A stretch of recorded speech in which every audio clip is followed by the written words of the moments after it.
Al iniciar el capítulo 3, el espectador se queda con muchas preguntas al ver a Francisco Villa a punto de ser fusilado, dado que si Francisco Villa es un revolucionario, ¿por qué lo van a fusilar?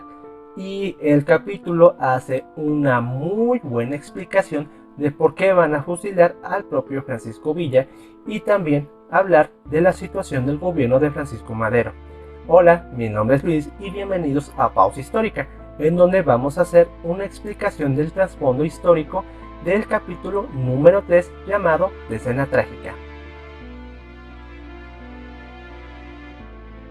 El capítulo 3 hace énfasis en la rivalidad entre Francisco Villa y Victoriano Huerta.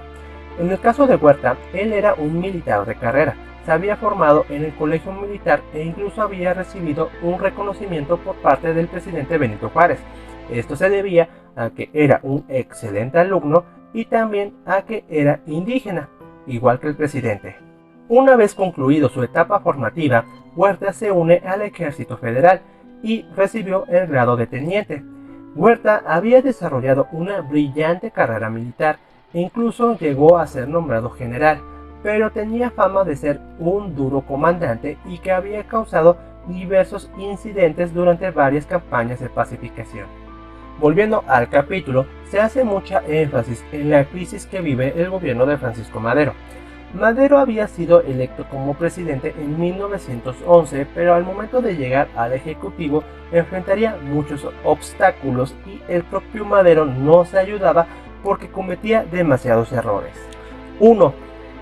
A pesar de que hubo una alternancia en el Ejecutivo, toda la estructura, todos los grupos le seguían siendo leales al expresidente Díaz.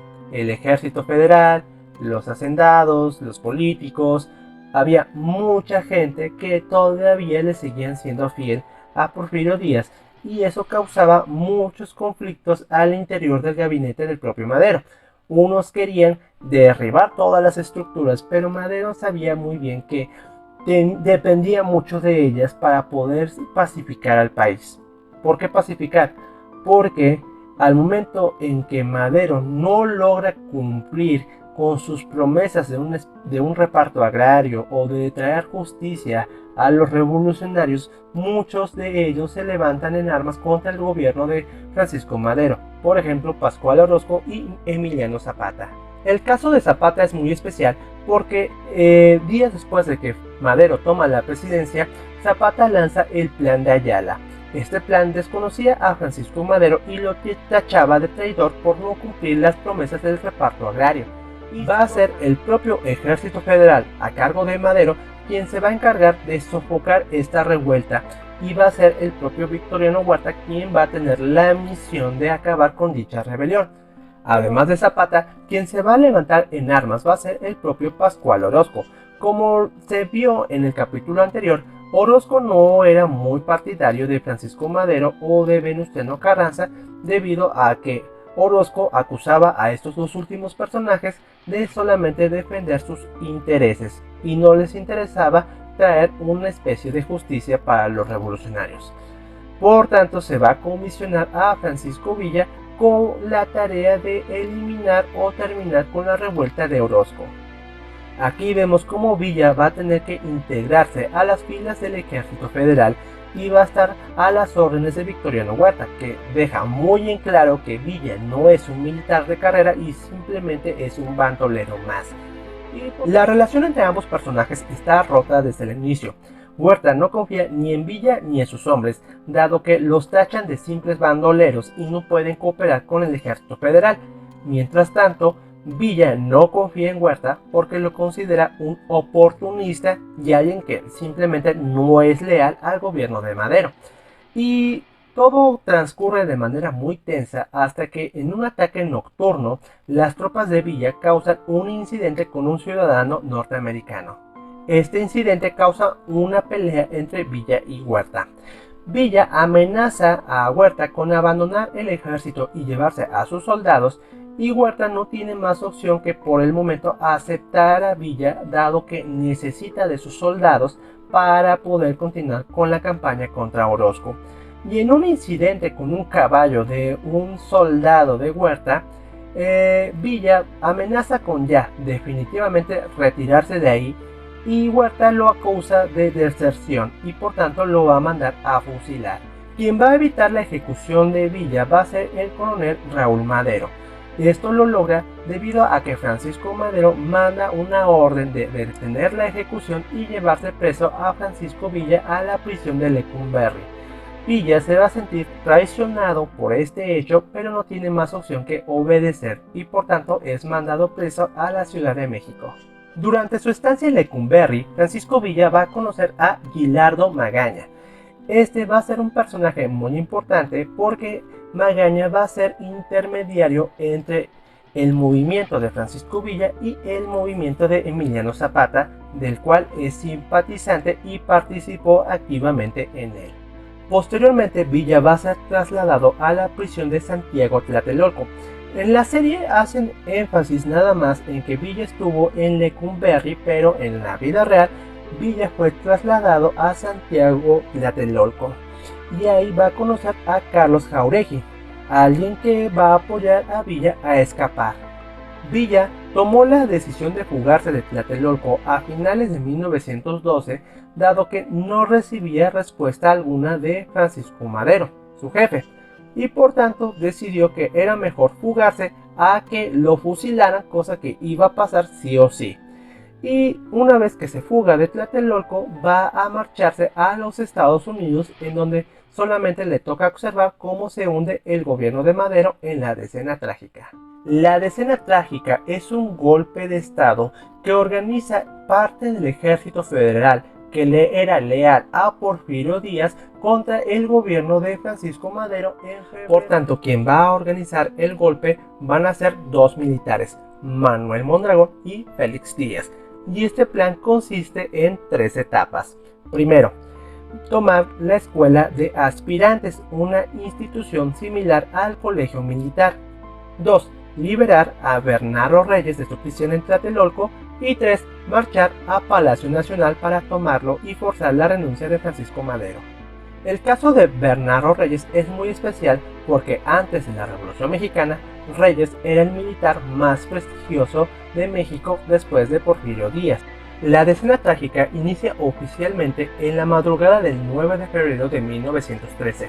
Félix Díaz toma la escuela de aspirantes y estos alumnos se van a refugiar en la Ciudadela, un edificio muy importante para la época. Posteriormente van a liberar a Bernardo Reyes y una vez que Reyes toma el control de las tropas sublevadas, se va a dirigir a Palacio Nacional para tomarlo. La serie muestra que ambos bandos se van a enfrentar primeramente en un callejón cercano al Zócalo de la Ciudad de México, cuando en realidad el primer enfrentamiento ocurrió en la explanada del Zócalo frente a Palacio Nacional. La segunda discrepancia que encontramos es que quien dirigía a las tropas leales a Madero era el general Lauro Villar y no Raúl Madero como lo muestra la serie. Lo que sí pasó es que el general Reyes les invitó a las tropas de Palacio Nacional a rendirse, pero estas se negaron y por tanto abrieron fuego contra el propio general, muriendo en dicho acto. Posteriormente, Francisco Madero fue notificado en la mañana del 9 de febrero de que había ocurrido un intento de golpe de estado. Por tanto, Madero tomó una decisión muy importante, que era marchar del castillo de Chapultepec hacia el Zócalo acompañado de cadetes del colegio militar. Este acto se conoció como la Marcha de la Lealtad. Todo era una confusión, se daba tiroteos por toda la Ciudad de México y no se sabía con exactitud el tamaño de las tropas sublevadas, y tampoco se podía saber en quién confiar o quién le seguía siendo leal al presidente Madero. Y en una decisión muy cuestionable, el propio Madero designó a Victoriano Huerta como jefe defensor de la plaza y tenía la misión de acabar con la sublevación. Huerta había sido elegido en lugar del propio general Lauro Villar, que había sido herido durante su enfrentamiento con Bernardo Reyes. El propio Huerta no quería terminar con la rebelión, es más, quería sumarse a ella contra Madero, y por tanto decidió mandar soldados a luchar a la Ciudadela sin municiones, sin baterías, sin artillería, y todo era una especie de simulación, es decir, ocurrían tiroteos sin sentido en la Ciudad de México. Un personaje muy importante en todos estos acontecimientos y que la serie casi no va a mencionar, o creo que no se menciona, es el embajador de Estados Unidos en México, Henry Lay Wilson. Wilson solamente le interesaba defender los intereses norteamericanos o de los ciudadanos norteamericanos en México, que estaban siendo afectados por las políticas de Madero, y por tanto dio su aprobación para el golpe de estado que estaban armando los sublevados, y les prometió que una vez que quitaran a Madero y pusieran a otro presidente, el gobierno de Estados Unidos lo reconocería. Entre Huerta y Wilson van a firmar el Pacto de la Embajada, en el cual desconocían a Madero como presidente e iban a poner a Victoriano Huerta en el puesto del Ejecutivo para posteriormente convocar a elecciones en donde iban a asegurar a Félix Díaz como presidente.